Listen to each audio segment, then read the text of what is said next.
Boa noite, companheiros e companheiras. Boa noite. É que esse escurinho tá bom para dormir, né? Agradeço a oportunidade de estar aqui com vocês. Cumprimento os organizadores dessa atividade e o tema que colocaram em pauta. Acredito que, mais do que nunca, a sociedade brasileira está desafiada a discutir um projeto de nação, sobretudo porque, já entrando ao tema, desde a década de 60 ficou claro de que as elites econômicas, a chamada burguesia brasileira, não tinha interesse em ter um projeto de desenvolvimento nacional, como nos advertiu o pensamento do Florestan Fernandes, que deu nome à escola.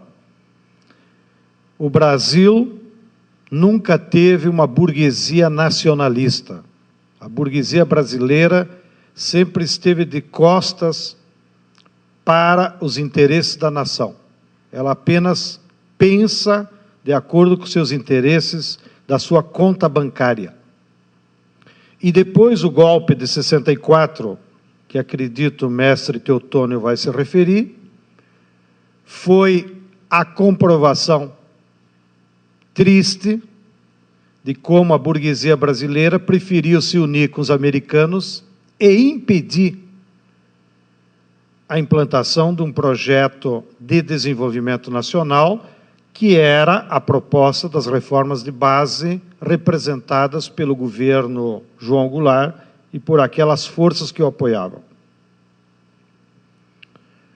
Depois nós tivemos outras oportunidades de debater um projeto nacional, como as eleições de 89, mas, infelizmente, pela divisão entre a esquerda, entre Lula e Brizola, na minha opinião, nós fomos de novo derrotados, e aquele programa, que era um programa de projeto nacional, que se chamou na época de Projeto Democrático Popular, também foi derrotado.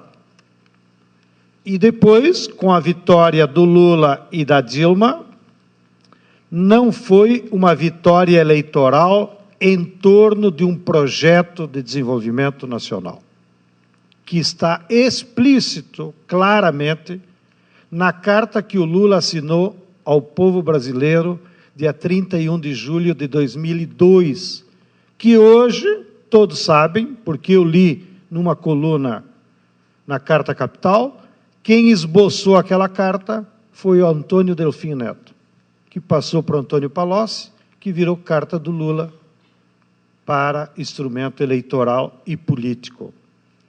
E aquela carta é um pacto em que o PT se propunha, ganhando as eleições, não romper com a política econômica neoliberal que vinha marcando o governo do Fernando Henrique. Então, mesmo que agora nós tenhamos mudanças na política neoliberal e estamos agora chamando de uma política neodesenvolvimentista, mas mesmo assim, ela sendo melhor do que a neoliberal, ela sendo uma política que conseguiu trazer algumas melhorias para o povo brasileiro, ela ainda não representa um projeto de desenvolvimento nacional. Ela ainda não representa a vontade do povo, já tirando as primeiras conclusões.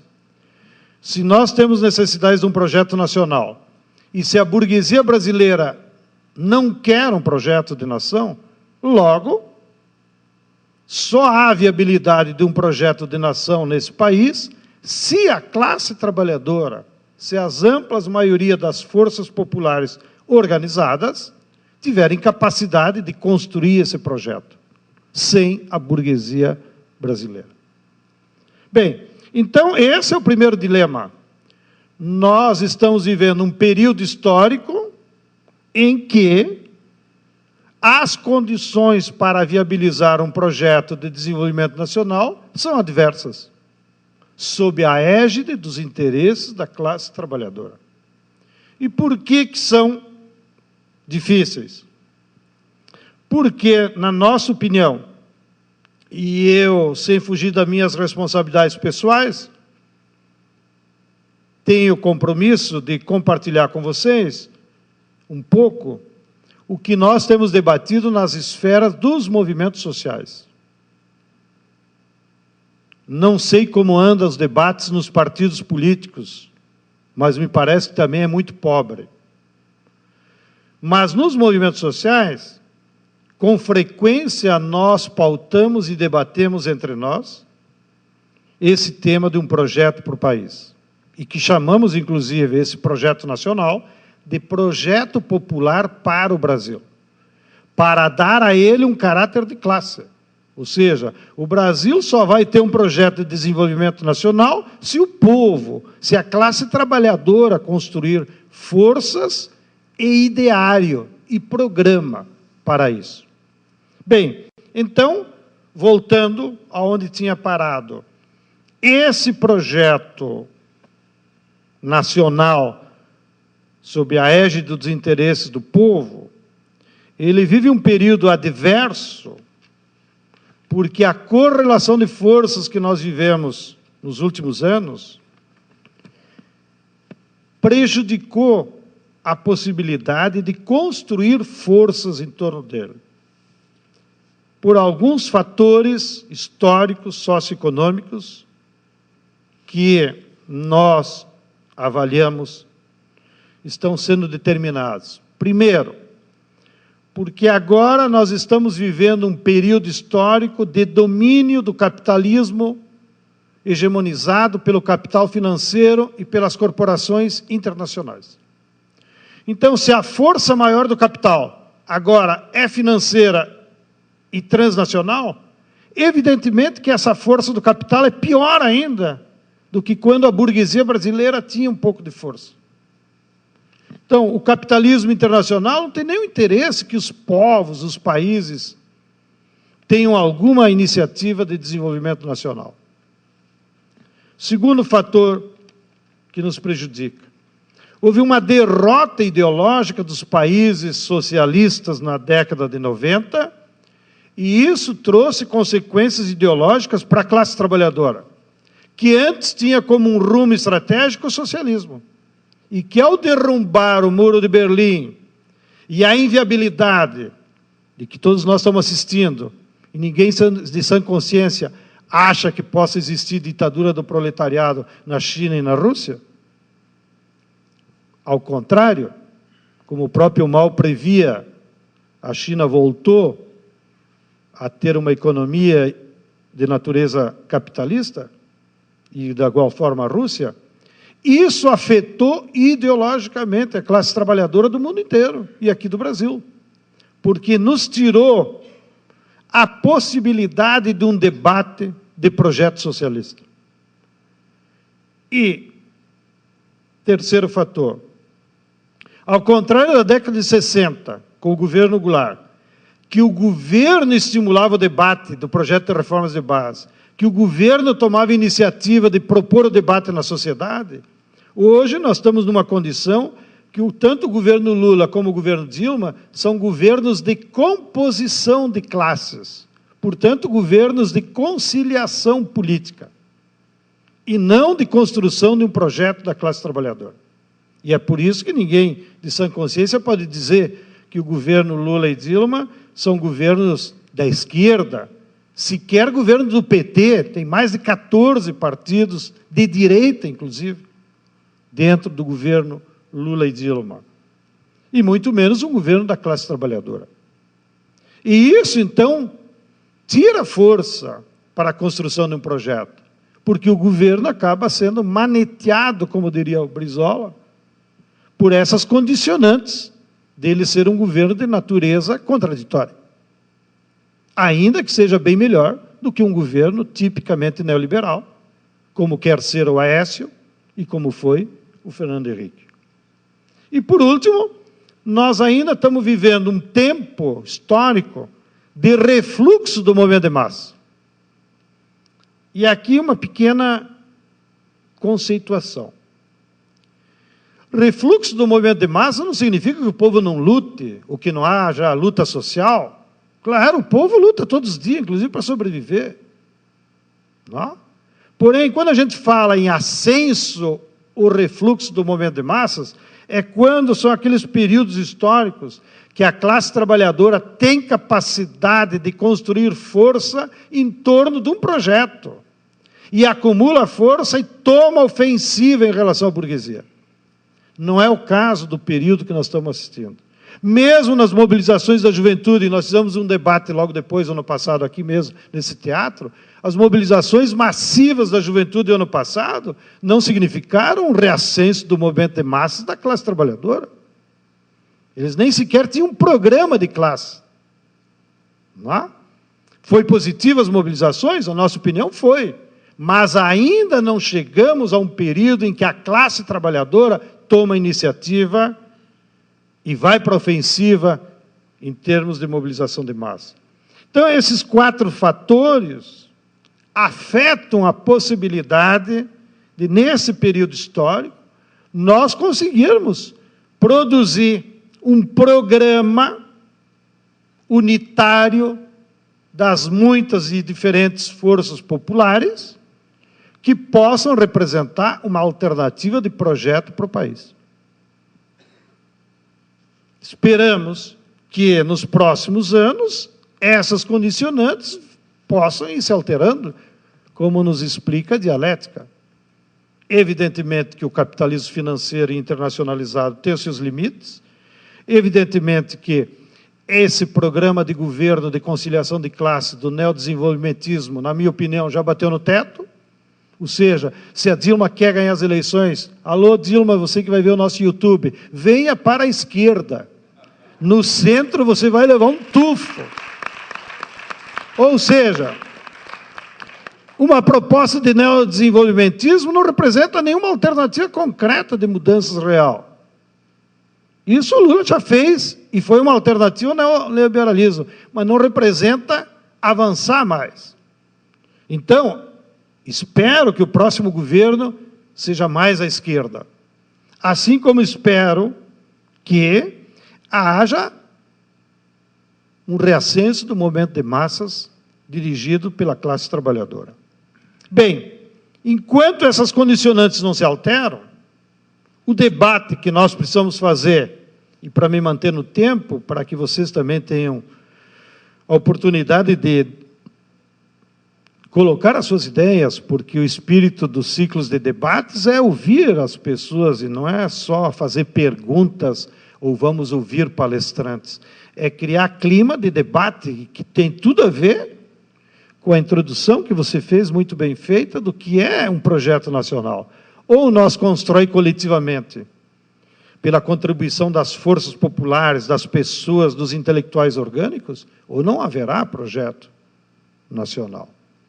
Bem, então, nesse clima de debate, o que nós temos pautado aqui e acolá, quando fazemos o debate nos movimentos sociais, é de que um programa de desenvolvimento nacional, do ponto de vista das classes trabalhadoras, ele precisa necessariamente enfrentar os graves problemas estruturais da economia e da sociedade brasileira.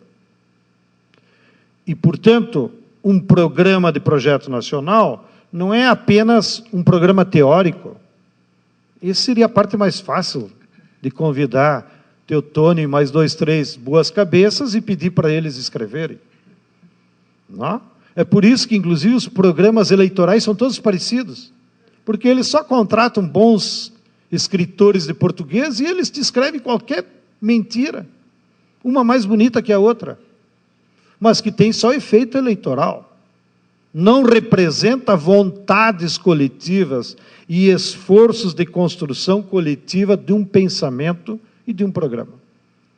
Nós achamos que esse programa coletivo precisa necessariamente dar respostas para resolver os graves problemas estruturais que a economia e a sociedade brasileira ainda padecem.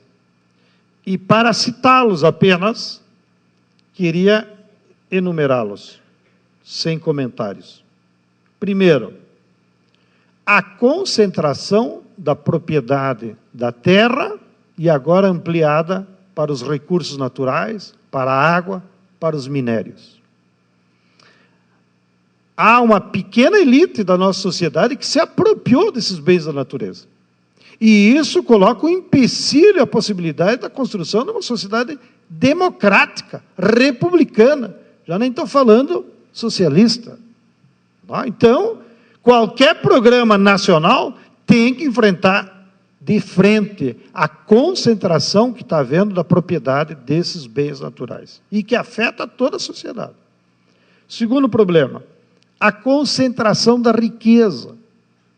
Se bem é verdade que os programas dos últimos 2 governos tiveram programas de distribuição de renda e que aumentou a faixa distribuída aos trabalhadores de 37% para 46% da renda nacional, porém, esses programas, como salário mínimo, transferência da Bolsa Família, ProUni, eles não afetaram a estrutura da riqueza, do patrimônio. E essa estrutura da concentração da riqueza no Brasil continua cada vez maior, até por mecanismos perversos como é dos juros da dívida interna, que nós estávamos comentando por um documentário aí fora, que é um extremo e perverso mecanismo que concentra cada vez mais riqueza. Terceiro problema, a exclusão da nossa juventude do ensino superior. De novo, o que mais a juventude sonha nesse país é poder entrar numa universidade, ainda mais com essa facilidade da internet, das informações. Bom, o programa do Lula e Dilma foi importante, mas aumentou de 6% para 15% a população universitária. E os outros 85% que estão fora? Nós vamos dizer o que para eles? Então, a democratização da universidade é uma necessidade para nós resolver os problemas da juventude e criar um futuro para eles. Quarto, a concentração urbana. As nossas grandes cidades viraram um inferno. Não dá mais para a gente desejar para alguém vá para o inferno. Vá para São Paulo. E provavelmente o inferno até tem ar-condicionado, alguma coisa, mas uma pessoa levar 2, 3 horas entupida num metrô, num trem, para ir trabalhar, e depois voltar ainda, ou seja, o sujeito já chega amassado para ser explorado. Isso não é vida. E economicamente não há nenhum estudo que justifique isso, ao contrário. Lá em São Paulo mesmo nós temos um grande professor, Giorgio, da USP, que foi secretário de transporte da Erundina, e ele fez todos os cálculos comprovando que é possível nós garantir transporte público de qualidade e tarifa zero. Que o povo não precisa pagar para ser explorado. Não? De maneira que o transporte público e a especulação imobiliária que está nas grandes cidades são problemas gravíssimos, que afetam a qualidade de vida de milhões de brasileiros. O problema da concentração dos meios de comunicação, que os companheiros já se referiram. Não se pode pensar numa sociedade democrática, num projeto nacional, e 4, 5 famílias controlam todas as informações do povo, controlam até a transmissão de jogo de futebol, controlam tudo. Isso é impossível. Ou seja, um projeto nacional tem que democratizar os meios de comunicação. Sétimo, o problema da dependência tecnológica. Alguém de vocês sabe o nome do ministro de Ciência e Tecnologia? Eu não sei, e olha que eu sou sabido. Nós vamos marcar uma audiência com o que está aí, que eu nem sei, te juro, para discutir o tema dos transgênicos. Vocês sabem quanto é que é o orçamento do Ministério de Ciência e Tecnologia no Brasil? 362 milhões. A FIFA levou daqui 5 bilhões. A FIFA, com aquele bando de corrupto. 5 bilhões eles levaram. O nosso Ministério de Ciência e Tecnologia tem um orçamento de 362 milhões. Isso é o atestado de óbito de um projeto de desenvolvimento nacional. Ciência e tecnologia é fundamental para qualquer sociedade se desenvolver. A China está investindo 10% do PIB em ciência e tecnologia. É por isso que eles crescem, é por isso que eles peitos americanos, né? 10% do PIB. Nós aqui estamos pedindo 10% do PIB para a educação, que é para atender todas as necessidades do povo. Então, nós temos que resolver esse problema da dependência tecnológica. Nós temos que resolver também o problema, que foi citado aqui, de ser uma economia dependente das transnacionais, do imperialismo, se quiserem usar os conceitos do Lenin, que transferem todo ano bilhões dos seus lucros daqui sem pagar nada, inclusive de imposto. A Vale, que agora, para quem não sabe, pertence a um fundo americano, que o Bradesco é só testa de ferro, a Vale exporta 100 bilhões de toneladas de ferro por ano das nossas riquezas naturais, sem fazer nenhum processo de industrialização. Tira da mina, bota no trem, embarca em São Luís e exporta. Sabe quanto ela paga de imposto? Zero. Nada. Nem de ICM, nem de IPI, nem bosta nenhuma. Então, vocês acham que a Vale vai desenvolver o país quando? Nunca. Por quê? Porque é uma multinacional com nome português, que está explorando nossos recursos naturais. E que, portanto, um projeto nacional tem que enfrentar de cara isso. E, por último, para não abusar, é o sistema político que nós temos. E, para esse tema, os movimentos sociais acreditamos que a porta de entrada, inclusive, para nós debater um projeto nacional e essas outras reformas que vão enfrentar esses problemas estruturais, é a reforma política. Porque a democracia brasileira foi sequestrada pelas empresas. O povo finge que vota e até perdeu o gosto de votar. Mas vocês têm alguma dúvida que o novo colégio eleitoral brasileiro são as 117 empresas que gastam por eleição 4 bilhões de reais para enganar o povo? Porque é disso que se trata. Eles escolhem quem vão ser os candidatos que vão ganhar, financiam, o povo se ilude pelos marqueteiros, vota e depois não tem controle nenhum. Não? Então, a reforma política é uma necessidade para nós reconstruirmos outras bases democráticas de representação política que abrem uma nova correlação de forças institucional, porque as mudanças, nessa etapa da história, virão pela força das massas nas ruas e pelas mudanças institucionais. Não? E nós achamos que o Congresso que está aí, nem o que vai se eleger em outubro, porque vem de novo viciado com o mesmo mecanismo, não quer fazer reforma política. Então, a forma que nós temos é fazer pressão nas ruas para arrancar uma convocação de uma Assembleia Constituinte, que poderia, então, ter uma nova representatividade, por isso falamos em Assembleia soberana, ou seja, eleita em outros marcos, e exclusiva, para, em curto tempo, refazer o sistema político brasileiro, que devolva ao povo aquilo que está na Constituição. Todo o poder emana do povo. Agora não, aqui no Brasil é todo o poder emana da caixa das empresas. Disso que se trata. Ou vocês acham que aquele famoso deputado do PT, que era um pobre serviçal de uma casa de espírita no norte do Paraná, em 10 anos ele virou deputado federal, presidente do PT e com patrimônio milionário? Ué, de onde que vem isso? Não? Isso vem desse mecanismo perverso de que as empresas sequestraram a democracia no Brasil.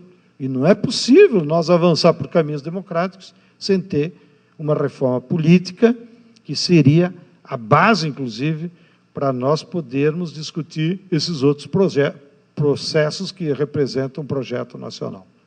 Muito obrigado pela atenção.